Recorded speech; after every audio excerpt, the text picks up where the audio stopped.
since I came here, I got shocked, because people they don't know where I came from. I thought I was living in another planet. So most of the people I told them I'm from Morocco, they don't know where is Morocco at. When I tell them it's in Africa, they think I'm lying.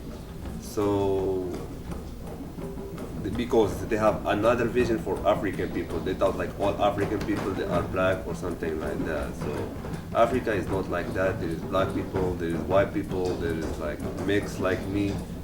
Because Morocco is on the corner of Africa. They call it the door of Africa. So they have like other cultures, not only Arabic culture, European culture.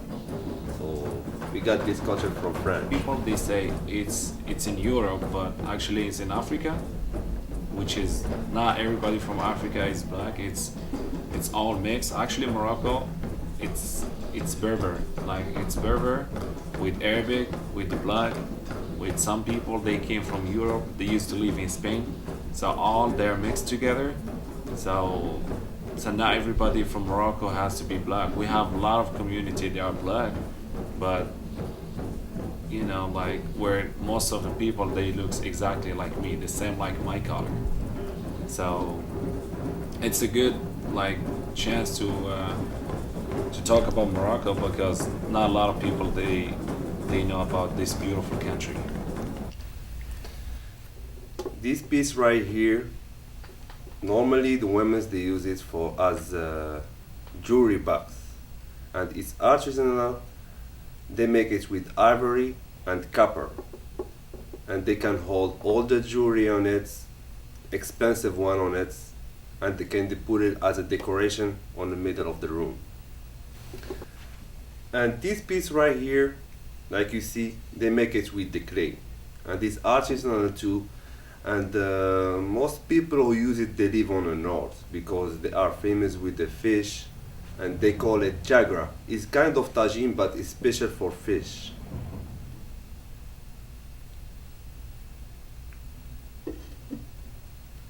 Well, salam wa alaikum, meaning hello in Arabic.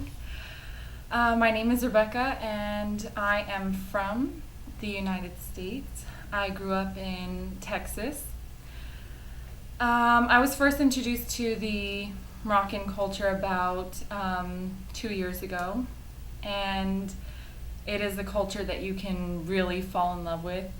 Just everything about it. It's intoxicating. So first thing that I noticed that was different, besides the language, is the outfits, the dresses. This dress that I'm wearing is from Morocco. Usually women will wear this inside the home. They rarely go outside with it. The dress that Fatima is wearing is something more that they go to markets with, and the earrings are also from Morocco. They like a lot of jewelry, a lot of shining things, a lot of silver. And these shoes that I have here, you'll find a lot of these in Morocco. They have a lot of different colors and styles. This one's embroidered. Most of the basic ones that they wear inside, like slippers, are yellow for men. You'll find a lot of yellow and white. For the ladies, they like a lot of the embroidered, more design to them. But they usually wear these inside too. They're very thin and they're kind of like inside shoes, like slippers. But sometimes I'll wear them out, especially to mosque. The first thing I noticed is the houses. There is actually a big difference between Moroccan houses and US houses. The houses here, they're made with the wood and brick. Like by Morocco, they're more with the cement and stones. The difference is the difference is like hold on. Okay.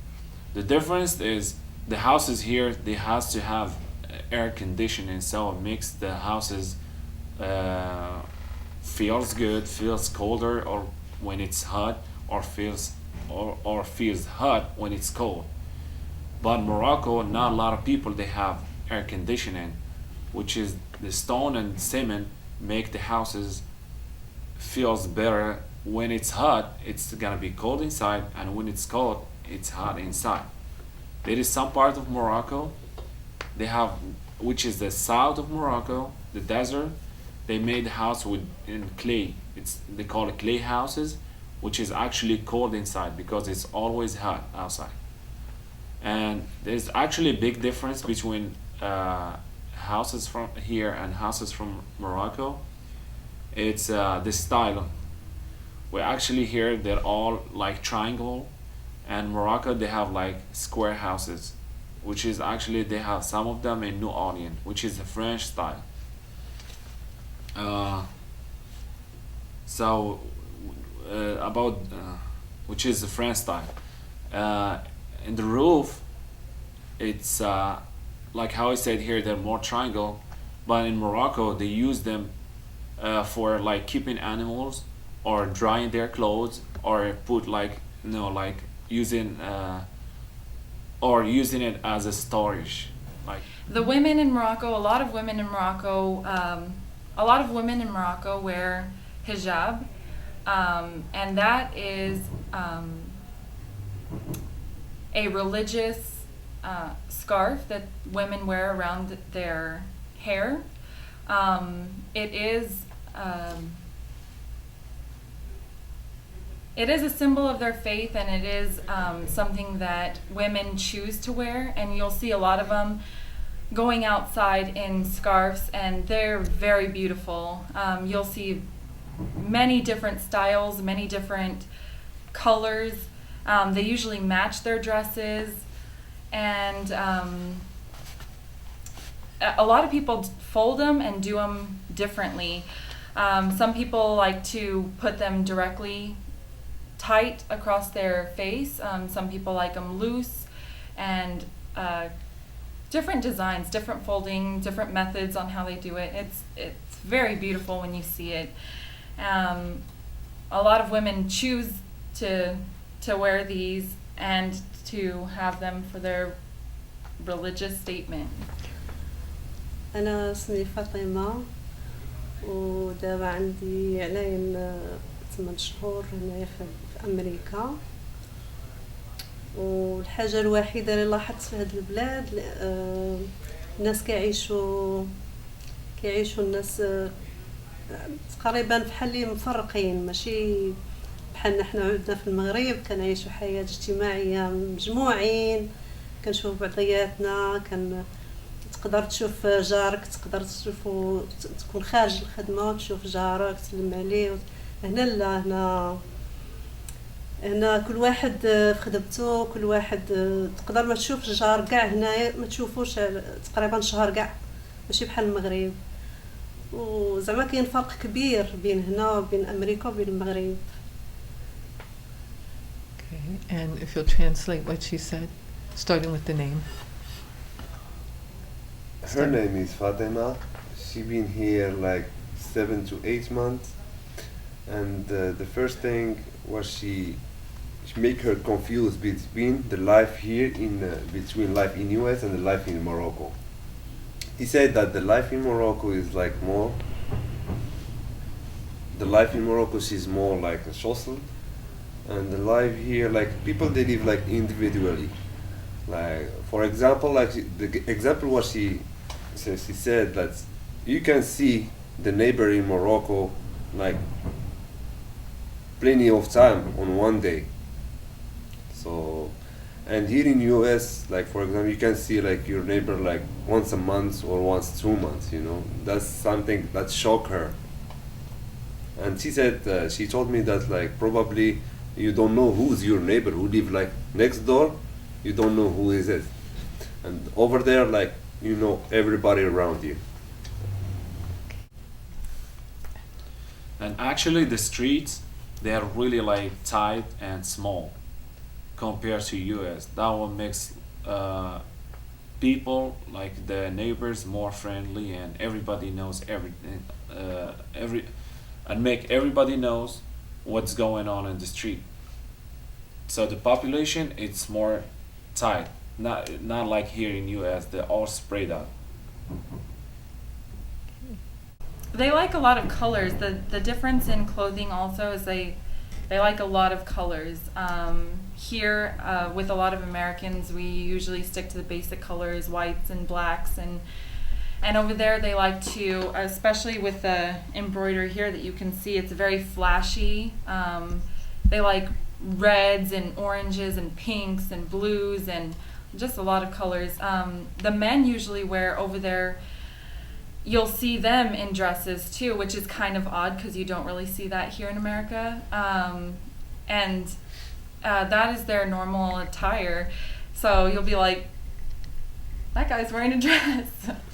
But anyway, he's wearing his, it's usually white dress with a hat, kind of like a Jewish hat but bigger.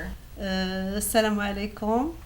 اليوم إن شاء الله نقدم لكم واحد الأكلة مغربية، هي الكسكسو. وهذا الكسكسو مشهور عند جميع المغاربة وتقريبا كيديروه كل جمعة. Assalamu alaikum. Today we're gonna present for you the famous dish in Morocco is couscous, and most of Moroccan people they cook it on Friday. وكيديروا كل جمعة وتقريبا كيديروا حتى في الأعياد وكيتجمعوا العائلة، وحيت الكسكسو نورمالمون كيبغي الجماعة مكيبغي شي واحد. وهاد الكسكسو كيدار بسبعة الخضار. And like they make it on Friday. They make it on Friday on a big event and on the parties, like when all the family is a group, you know, because this need everybody to be around it. Like you see, it's a big dish and need like a lot of people to eat it. واليوم درنا لكم الكسكسو، درناه بالدجاج والخضرة، درنا خيزو وبطاطا وهذا ليشو والحمص والقرعة الحمراء والقرعة الخضراء، مطيشة والبصلة وطبعا الكسكسو. And today we make couscous with the chicken, and like she said, we can make couscous with the chicken, like we can make it with the beef or lamb. She chose to make it with the chicken and the 7 vegetables: carrots, zucchini, cabbage, hummus, onion, tomato, pumpkin. I think that's it. And potato. وان شاء الله نتمنى تعجبكم هذه الماكله وتاكلوها بالصحه والعافيه ان شاء الله. And I wish that you're gonna like this dish, and I'm pretty sure if you try the couscous Moroccan food, you will be in love with it. One of the most important thing about Moroccan food, it's made on clay pot. Like how you guys see the couscous, it's a big clay plate. There is also a tagine. It's a clay, and there is a tagra right here. So the tagine, it's specified on meat, chicken. Like meat is the beef and lamb, and the tagra here, it's for fish, especially on fish. What I have found personally that I like using the tagine is that the food is so much more flavorful. When I bought a tagine, the person who sold it to me even told me, "Oh my gosh, you're gonna love this. If you've ever cooked in another pan before, you're gonna love cooking in a tagine because it's made out of clay. It like captures all the spices, and as it gets older, the food tastes better." And you usually put these on coal, and so it takes a really long time to cook, but it's definitely worth it. It tastes so much better when it comes out. You know how people like barbecue more because of the smoky taste. This is, it takes longer, but it tastes so much better. It's all being steamed and cooked, and when it comes out, it's very tender, very juicy. Something, I mean, very different than what I've been used to cooking with. The thing with these is you have to be very careful with maintaining it.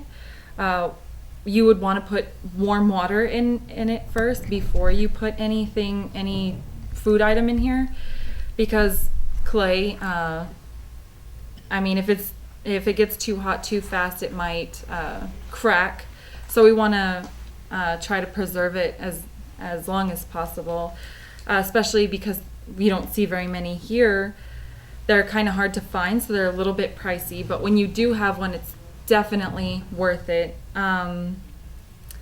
Another thing is the spices that they're so different that you use in here, like spices I'm not normally used to. Also, the spices that you use in a tagine are very different than what most Americans are used to using, like a lot of cumin, paprika, turmeric, which is like that yellow dye. So when you cook in here, all the spices get stuck in there, and it tastes even better. The more times you use it, the better the meat will taste when it comes out. It's very good.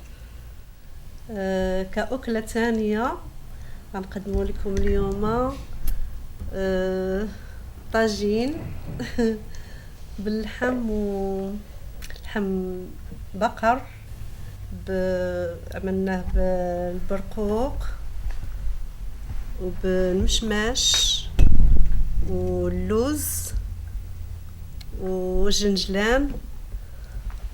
وهذا الطاجين معروف عندنا في المغرب، كيديروه في الافراح، في الاعراس، في الحفلات. و طاجين زعما معروف في المغرب بزاف عاد. و نتمنى لكم أكلة شهية. Bon appétit. For the second plate for today, we're gonna make like tagine with she said beef, dry apricot, almond, sesame seed, and this tagine is very famous on the parties and the wedding, and you know, and like when you invite people to your house, you make some nice food like this for them. She said it tastes very, very good and it's very delicious. Like she make me feel jump on it right now. For the second dish for today, Miss Fatima gonna present us beef, dry peach, dry apricot, almond, and some sesame seeds for decoration. She said that it tastes very, very good, and usually people like they use it on the parties, and they present it for the guests at home and on the weddings, stuff like that. She said this tastes very good, and the beef on it is juicy, and the flavor is typical Moroccan. Yeah. Walking around Morocco, you're going to see a lot of differences in solely just the appearance, and then when you get into the culture and the language and everything, it's very different, but it's very beautiful. It's so elegant and so friendly and so warm that you never want to leave Morocco.